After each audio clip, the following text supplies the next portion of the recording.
स्वागत बा फिर से तहार लोग के एगो नया वीडियो में जो उसने कहा था कि पार्ट 1 अगर देख ले लोग तो आज ये वीडियो में पार्ट 2 करम जरा में हम लेखक परिचय के साथ स्क्रीनशॉट ले रही 5 गो क्वेश्चन आंसर के। आज हमने के 6 नंबर से देख हम जा जितना हो सब कंप्लीट कर दें जा। तो एगो देखो मान ल कि एगो किताब में अगर एगो चैप्टर में बात कर जाए तो 15 से 16 क्वेश्चन बा एगो वीडियो में, तो पूरा नहीं हो सकता क्योंकि वीडियो बहुत लंबा हो जाए ना, ट्रांसफर करे में थोड़ा सा दिक्कत हो जाती है। सिस्टम अभी कम बा में भी ये सिस्टम बड़ी न ये सिस्टम फाट जाए। यही चलते देखा लोग आज से मतलब दू गो पार्ट करके वीडियो आई, एगो पार्ट 1 में आधा पार्ट 2 में पूरा। चला पार्ट 2 वीडियो बा उसने कहा था हिंदी क्लास 12। चलो शुरुआत कर जाओ कर वीडियो का देखल जाओ A to Z line by line explanation के साथ समझा दिल रही। अगर हो सके तो अगर पार्ट 1 देख ले हो तो तारा पूरा याद हो गई होगी। तो चलो स्टार्ट कर जाओ पार्ट 2। देखो लोग लौकत हो जा लोग के जा स्क्रीन पर बता दिल रही हम लेखक परिचय और क्वेश्चन नंबर 1 से लेके 5 तक हम पूरा बता दिल रही पार्ट 1 में। और ये पार्ट 2 बा वीडियो के। चलो स्टार्ट कर जाए क्वेश्चन नंबर 6 से। देखो क्वेश्चन नंबर 6 का बा जाड़ा क्या है, मौत है और यह निमोनिया से मरने वालों को मुरब्बे नहीं मिला करते हैं। वजीरा सिंह के इस कथन का क्या आशय है। ये देखिए ये जो क्वेश्चन बा बुक से डायरेक्ट लेवल बिल बा लाइन जोन बा। देखो एक आंसर देखो वजीरा सिंह के इस कथन का आशय है। सबसे पहले स्क्रीनशॉट अगर ले बा तो ले लो लोग आना, तो साथे साथे लिखत चला तो हर लोग का फायदा हुई। चलो देखो वजीरा सिंह के इस कथन का आशय है कि वहां युद्ध के मैदान में अत्यधिक ठंडा पड़ रहा है। वजीरा सिंह कहते हैं कि जहां युद्ध हो रहा है जहां युद्ध हो रहा है वहां युद्ध के मैदान में बहुत ज्यादा ठंडा पड़ रहा है, जिसके कारण ऐसा लगता है कि मानो उसकी जान ही निकल जाएगी। ऐसा लगता है ठंडा ज्यादा इतना ज्यादा है कि ऐसा लगता है कि ठंडा से जो है जान ही निकल जाएगी। वैसे भी इस स्थिति में इतने लोगों को निमोनिया हो रहा है कि उन्हें मरने के लिए स्थान भी नहीं मिल पा रहा है। चलिए ध्यान से समझते हैं दोबारा से इस क्वेश्चन को। वजीरा सिंह का इस कथन का क्या आशय है, तो देखिए इस वजीरा सिंह का इस कथन से आशय है कि वहां युद्ध के मैदान में अत्यधिक ठंडा पड़ रहा है, इतना ज्यादा ठंडा पड़ रहा है कि वहां के लोगों को निमोनिया हो रहा है और निमोनिया से उन लोगों को मरने के लिए भी जगह नहीं मिल रहा है। देखिए मरने के लिए भी जगह नहीं मिल रहा है, इतना लोगों को निमोनिया हो गया वहां पर। चलिए क्वेश्चन नंबर 6 समझ में आ गया होगा। क्वेश्चन नंबर 7 देखते हैं। कहती है तुम राजा हो, मेरे मुल्क को बचाने आए हो। कहती है तुम राजा हो, मेरे मुल्क को बचाने आए हो। वजीरा सिंह के इस किसकी ओर संकेत करते हैं, इस कथन में किसकी ओर संकेत करते हैं, तो देखते हैं इसका आंसर। कहती है तुम राजा हो, मेरे को मुल्क मेरे को मुल्क बचाने आए हो। वजीरा के इस कथन से फ्रांस की मेम की ओर संकेत करते हैं। जो फ्रांस के मैम है उनके ओर संकेत करते हैं इस कथन से। उसके बाद देखते हैं जो हमारा 8 नंबर क्वेश्चन है। देखिए लहना सिंह के गांव में आया तुर्की मौलवी क्या कहता है। ये क्वेश्चन जो है इस बार आया भी था। देखिए इसका आंसर लहना सिंह के गांव में आया तुर्की मौलवी कहता था कि जर्मनी वाले बड़े पंडित हैं, वे वेद पढ़कर विमान चलाने की विद्या जान गए हैं।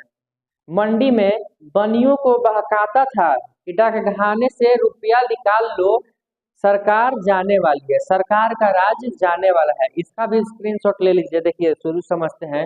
लहना सिंह के गांव में एक तुर्की मौलवी आया था, तो वो क्या कहता था लोगों से वो समझते हैं।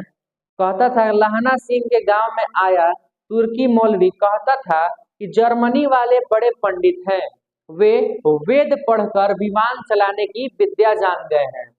और कहता है कि मंडी में बनियों को बहकाता है, जो मंडी में जितने भी लोग होते हैं जो सामान बिक्री करते हैं उनको बहकाता है कि डाके खाने से पैसा निकाल लो। अब कहेंगे आप लोग कि डाकखाना में पैसा कैसा होता है, तो आप लोग डाकखाना में जाकर पता कीजिएगा। उसमें एक बैंक भी होता है जिसमें पैसा रखा जाता है, तो पहले के जमाने में वही चलता था।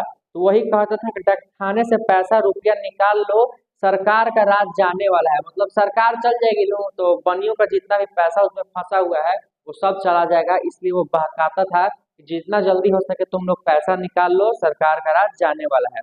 चलिए अब 9 नंबर क्वेश्चन देखते हैं बेहतरीन तरीका से। 8 नंबर तक आप लोगों को समझ में आ गया होगा और स्क्रीन पर आप लोगों को सारा कुछ क्लियरली दिखाई दे रहा होगा। थोड़ा बहुत अगर धुंधला टाइप का दिखा रहा होगा तो आप लोग क्वालिटी थोड़ा सा इंक्रीज कर लीजिएगा। 480 पे देखिएगा, अच्छा से दिखेगा। चलिए देखते हैं। लहना सिंह का दायित्व बोध और उसकी वृद्धि दोनों ही स्पृहणीय है, इस कथन की पुष्टि करें।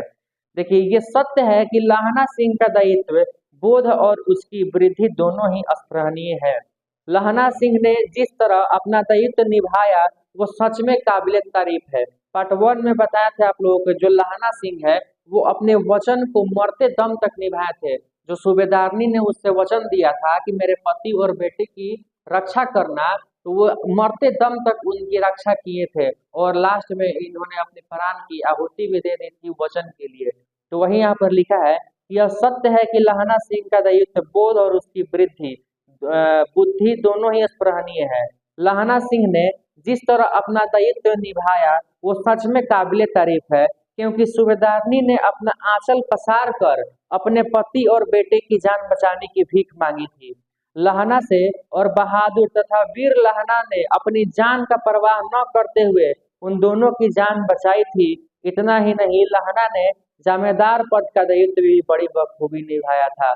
और कहा गया है कि जो लहना सिंह है इस कहानी का नायक है, हीरो है लहना सिंह।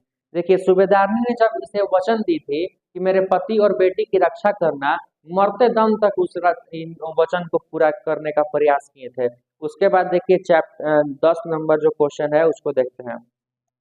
देखिए प्रसंग एवं अभिप्राय है। देखिए मृत्यु में कुछ समय पहले बहुत साफ हो जाती है कि जन्म भर की घटनाएं एक एक कर कर सामने आती है। सारे दृश्यों के रंग साफ होते हैं, समय की धुंध बिल्कुल उन पर से हट जाती है। यह जो क्वेश्चन है वो कह रहा है कि मृत्यु के कुछ समय पहले, जब हमारी मृत्यु आती है तो उसके कुछ समय पहले वो सारी बातें याद बनकर आने आने लगती है, याद आने लगती है जो हमारे साथ घटी हुई है, जिससे हमें कुछ ज्यादा लगाव है।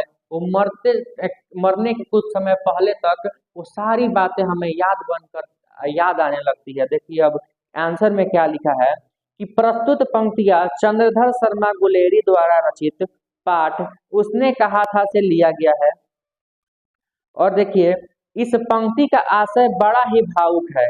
जब लड़ाई खत्म हो जाती है तो लहना सिंह को अपने 12 वर्ष की अवस्था याद आने लगती है। आपको हम बताए होंगे कि उन्हें बचपन में एक लड़की से प्यार हो गया था, जिसका नाम को क्या है अभी सूबेदारनी इस पाठ में बताया गया है। देखिए 12 वर्ष की अवस्था में वो सूबेदारनी से प्यार करने लगे थे। याद आने लगती है अमृतसर शहर के चौक पर दही वाले दुकान पर। अगर क्वेश्चन में पूछा जाएगा कि कहाँ पर उनको फर्स्ट बार मिले थे सूबेदारनी को, तो देखिए अमृतसर शहर के चौक पर दही वाले दुकान पर मिली वो 8 साल की लड़की। लड़की 8 ही साल की थी और लड़का 12 साल का। तेरी कुरमाई हो गई है, ये पूछे थे कौन? लहना सिंह लड़की से। धक कह कर देने वाली जवाबें उनको बहुत याद आ रही थी। लहना सिंह जब जमादार पद पर नियुक्त हुआ था तब उस लड़की की याद उन्हें ज्यादा नहीं आ रही थी। देखिए क्या होता है कि जब कोई लड़का लड़की से प्रेम करता है तो अगर वो मतलब ज्यादा दिन तक बात नहीं चलता है या उसे जो याद आता है, अगर लड़का का जॉब वगैरह लग जाता है तो थोड़ा थोड़ा उसका याद कम आने लगता है। वही लिखा गया है यहाँ पर कि लहना सिंह जब जमादार के पद पर नियुक्त हुआ तब उस लड़की की याद उन्हें ज्यादा नहीं आ रही थी, लेकिन जब मृत्यु नजदीक आने लगती है तो सारे बातें याद बनकर आने लगती है। अर्थात सारे दृश्यों के रंग साफ होते हैं और समय की धुंध बिल्कुल उन पर से हट जाती है। ये क्वेश्चन बहुत ही शानदार था, आप लोगों को शानदार तरीके से समझ में आया होगा। चलिए नेक्स्ट क्वेश्चन देखते हैं। देखिए ख नंबर क्या है, ये सब व्याख्या है, अपने से भी इसको अच्छे से पढ़कर समझकर लिख सकते हैं। अगर अपने खुद से रिलेट करके जब इसे पढ़िएगा समझिएगा तो ज्यादा याद होगा आपको। देखिए और देखिए यहाँ पर ख नंबर, और अब घर जाओ तो कह देना कि मुझे जो उसने कहा था वह मैंने कर दिया। ये कौन कहते होंगे?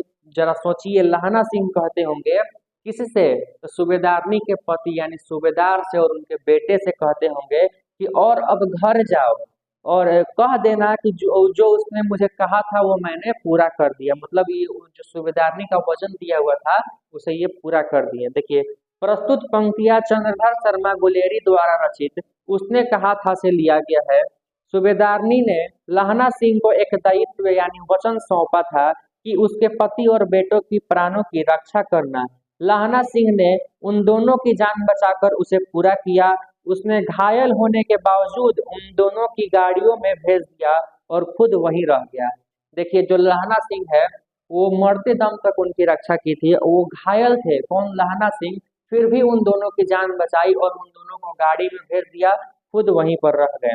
देखिए अब जब सूबेदार अपने बेटे के साथ जाने लगा तो लहना सिंह ने उसे कहा कि जब घर जाओ तो सूबेदारनी से कह देना कि जो उसने मुझे वचन दिया था, जो उसने मुझे दायित्व सौंपा था, वो मैंने पूरा कर दिया।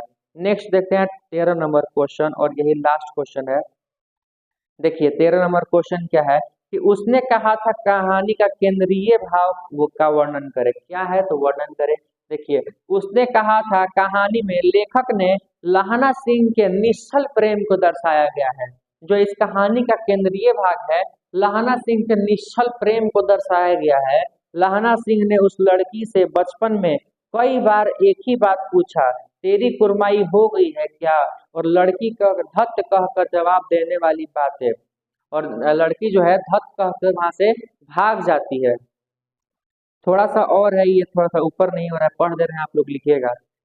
इससे यह साफ प्रतीत होता है कि लहना सिंह के दिल में उस लड़की के लिए प्रेम था और वह प्रेम निश्चल इसलिए था क्योंकि लहना सिंह ने उस लड़की द्वारा दिए गए वचन को अपना वचन समझकर निभाया और अपना प्राण तक की आहुति दे दी।